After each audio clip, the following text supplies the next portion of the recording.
Financial independence is often described as a finish line, but in practice, it is a progression. It does not begin with quitting work, retiring early, or reaching a specific net worth. It begins much earlier with a series of small, deliberate decisions that shift how money is earned, spent, and managed over time. For most people, the challenge is not a lack of information. It is the gap between knowing what is sensible and consistently acting on it. Financial independence at its core is about narrowing that gap. The first step is gaining a clear understanding of cash flow. Income alone does not determine financial stability. What matters is how much remains after expenses. Without a precise view of where money is going, it becomes difficult to make informed decisions. Tracking expenses is not about restriction. It is about accuracy. It establishes a factual baseline and replaces assumptions with data. Even a short review of recent bank and credit card statements can reveal patterns that are otherwise easy to miss. Once cash flow is understood, the next priority is creating a margin between income and expenses.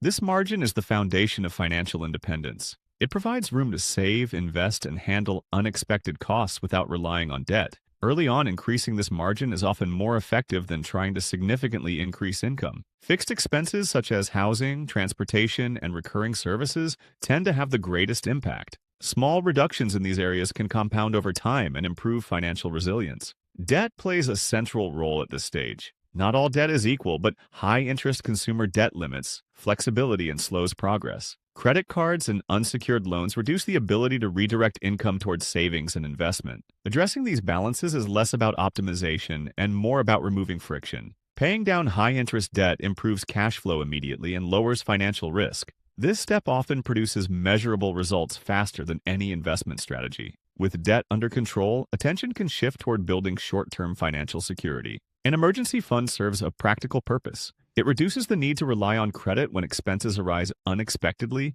and allows longer-term plans to remain intact. The exact size of this fund varies, but the function is consistent. Stability. It is not designed for growth or return. It is designed to prevent disruption. At the same time, it becomes important to define financial goals in concrete terms. Financial independence is a broad concept, but progress depends on specificity. Clear goals provide direction and help prioritize decisions. These goals do not need to be ambitious or permanent. They can change over time. What matters is that they are measurable and realistic within current constraints. As savings become more consistent, investing enters the picture. This is often where confusion increases. Investing is not about predicting markets or identifying short-term opportunities. For long-term financial independence, it is primarily about participation and discipline. Broad diversification, low costs, and consistency tend to matter more than timing or complexity. The objective is to allow capital to grow steadily over time while minimizing avoidable risk. Risk management is frequently overlooked,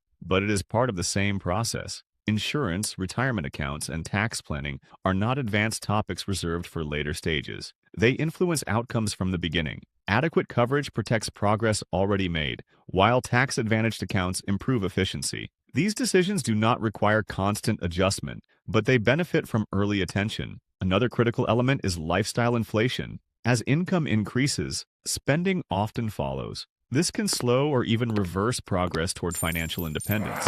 Maintaining control over fixed expenses while allowing selective increases in quality of life tends to be more sustainable. Financial independence does not require eliminating enjoyment. It requires aligning spending with long-term priorities rather than short-term habits. Over time, the focus gradually shifts from control to optimization. Savings rates increase, investments grow, income sources may diversify. But these later developments depend on the fundamentals established early. Without clarity, margin, and consistency, advanced strategies offer limited benefit. It is also important to recognize that financial independence is not a uniform experience. Timelines vary widely based on income, obligations, health, and opportunity. Comparing progress to others is rarely useful. What matters is direction. Steady improvement, even at a modest pace, compounds in ways that are difficult to appreciate in the short term. The first steps toward financial independence are not dramatic. They are practical and often repetitive. Tracking expenses, reducing debt, building savings, and investing consistently do not generate immediate transformation. What they provide is momentum. Over time, that momentum creates optionality. It allows decisions to be made with greater flexibility and less pressure. If you found this video helpful, subscribe for more updates. Thanks for watching. I'll see you in the next one.